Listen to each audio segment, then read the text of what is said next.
Good morning, नमस्कार। गुणनखंड एवं गुणज, फैक्टर्स एंड मल्टीपल्स, ये अध्याय है। गुणनखंड एवं गुणज, इसके बारे में जानकारी है और ये कक्षा छठवीं के विद्यार्थियों के लिए है। कक्षा छठवीं में ये प्रश्न दिया गया है, वहाँ से मैंने लिया है। छत्तीसगढ़ पाठ्य पुस्तक निगम, वहाँ किताब से मैंने प्रश्न लिया है और ये वीडियो छत्तीसगढ़ जारी कर रहे हैं। क्या प्रश्न है? वह बड़ी से बड़ी संख्या ज्ञात कीजिए जिससे 389, 436, 542 को भाग देने पर क्रमशः 4, 7, 3 बचे। ऐसी कोई संख्या जिसे भाग देते हैं तो 4, 7, 3 ये क्रम से बचता है इनके लिए। तो क्या करें इसके लिए?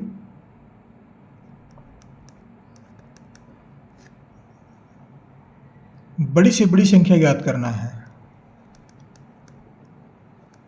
बड़ी से बड़ी संख्या,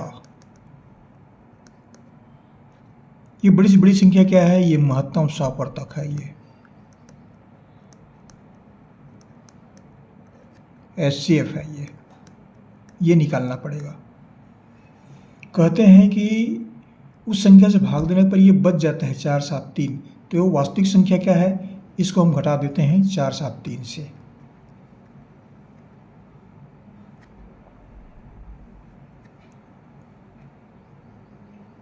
तीन 389 में पहले घटाएंगे 4, तो ये बच जाएगा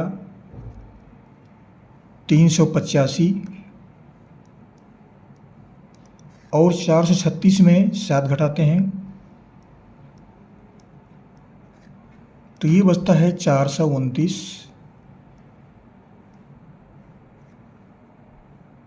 542 में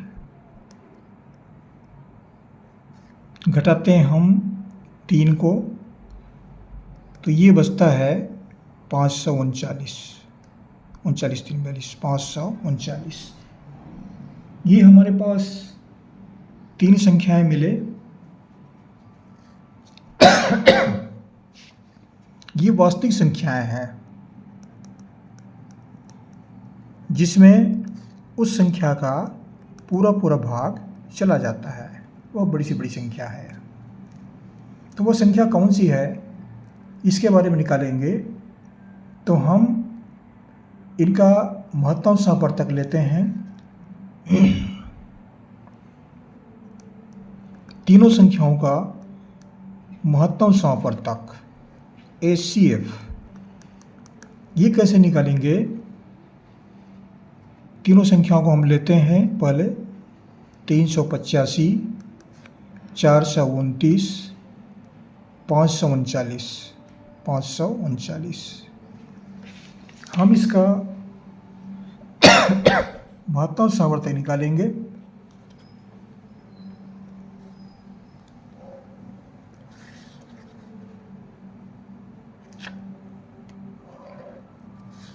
महत्तम सवर्तक तो किससे भाग जाएगा ये पहले देखते हैं। देखिए, इसमें 2 से भाग देके देखते हैं। सबसे छोटी संख्या 2 से भाग देते हैं तो 2 तो इसमें तो है ही नहीं, सम संख्या कहीं भी नहीं है, 2 से भाग नहीं जाएगा।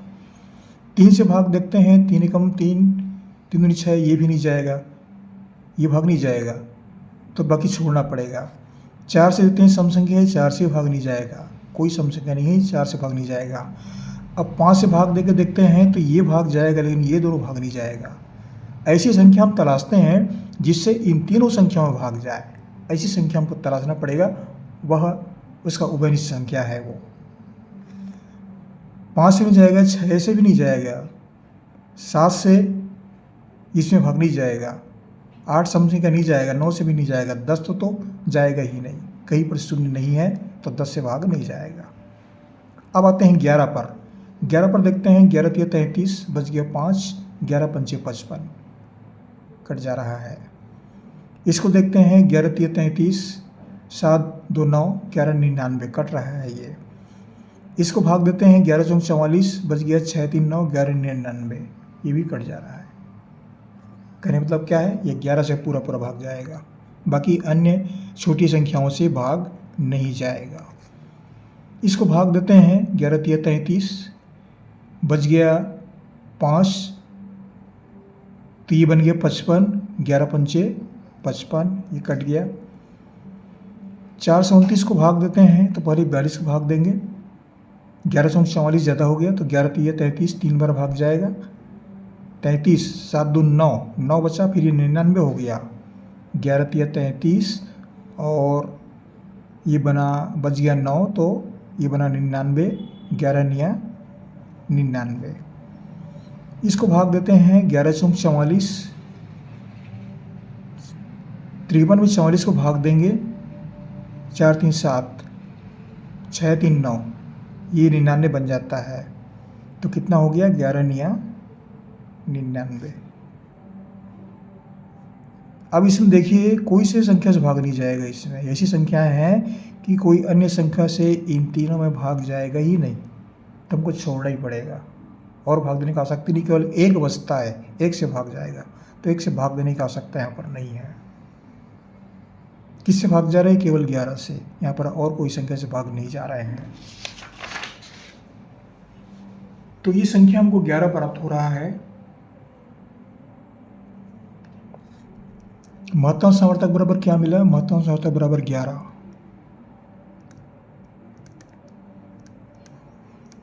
या HCF बराबर 11।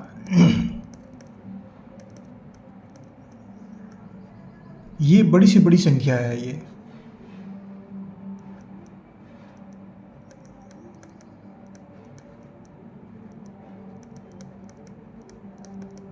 बड़ी से बड़ी संख्या क्या है? 11 है ये।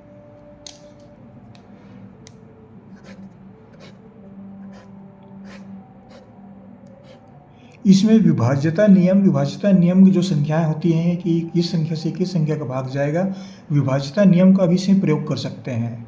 विभाज्यता नियम को प्रयोग कर सकते हैं। विभाज्यता नियम क्या है? अब देखिए यहाँ पर हम 2 3 4 5 6 7 8 9 10 11 ये सब का विभाज्यता नियम ज्ञात होना चाहिए। विभाज्यता का नियम ज्ञात है। यहाँ पर अब बताता हूँ आपको मैं, ये 385 के लिए विभाज्यता नियम 11 का है। मान लो 11 से भाग जा रहा है, तो इसका विभाज्यता नियम क्या है? इन दोनों के बीच में एक संख्या का बता रहा हूँ मैं, बाकी आप निकाल सकते हैं। 385 का 385 11 से कैसे भाग जाएगी? इसमें विभाज्यता नियम कैसे लागू होते हैं?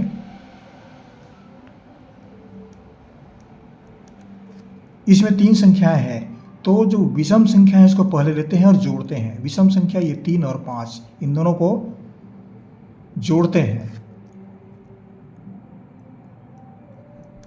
3 धन 5 बराबर 8। अब इसमें कोई विषम, उसके बताते हैं सम संख्या, तो सम संख्या केवल 8 है, केवल 8 है। तो ये 8 बराबर 8 ही है। इस 8 में इस 8 को घटाते हैं तो क्या बचता है? 0। शेषफल 0 आ रहा है, मतलब पूरा पूरा भाग जा रहा है। इस तरह से चेक करने की विधि है, चेक कर सकते हैं इसको। अगर ये इसमें 3 संख्या है, 5 संख्या है, तो विषम संख्याओं को जोड़ेंगे, विषम स्थान के संख्याओं को जोड़ेंगे, फिर सम स्थान की संख्याओं को जोड़ेंगे और उसको घटा देंगे, तो ये 11 से विभाज्यता का नियम प्राप्त हो जाता है। इसमें जितनी संख्या हो, 7 संख्या 8 संख्या 9 संख्या, जितनी संख्या हो यहाँ पर, उन सब के लिए विभाज्यता का नियम जो है इसमें हम ज्ञात कर सकते हैं। हम केवल यहाँ पर 3 संख्या दिए हुए हैं। इसको भी देख लेते हैं 4 से 29 को। इसमें विषम संख्या कौन कौन सी? विषम स्थान पर ये 4 और 9, 1 और 3, पहला और तीसरा। 4 और 9, 4 9 कितना होता है? 4 9 बराबर 13। सम संख्या कौन सी सम संख्या? यहाँ सम स्थान पर ये दूसरा स्थान है, ये सम स्थान है, तो ये 2 है, 2 बराबर 2। 13 में 2 घटा दिए, कितना बचा? बराबर 11, मतलब पूरा पूरा भाग जा रहा है। वैसे इसको भी निकाल सकते हैं, ये 5 से 29, इसको भी निकाल सकते हैं, आसानी से निकाल सकते हैं। अब इस संख्या को आराम से भाग चला जाएगा वो। तो ये 11 से विभाज्यता के नियम का एक उदाहरण है जो मैंने आपको बताया। इस तरह से 11 के विभाज्यता के नियम की आप जांच कर सकते हैं। विभाज्यता का नियम जो है बहुत आवश्यक होता है कि कौन सी संख्या के किससे भाग जाएगा, ये इस विधि का ज्ञान होना अत्यंत आवश्यक होता है, और ये कक्षा 6वीं के अंतर्गत ये दी गई है। ये बातें मैंने आपको बताया। आशा करता हूँ ये गणित कक्षा छठी विद्यार्थियों को लाभान्वित होंगे। इतना बता देना पर्याप्त है। आप जहाँ से पढ़े जरूर कमेंट्स कीजिएगा, लिख बताइएगा। हमारे चैनल को सब्सक्राइब करना ना भूलें, सब्सक्राइब अवश्य कर दीजिएगा। आपको हमारी ओर से बहुत बहुत शुभकामनाएं। पढ़ते रहिए, अगले वीडियो में फिर मुलाकात होगी। Thank you.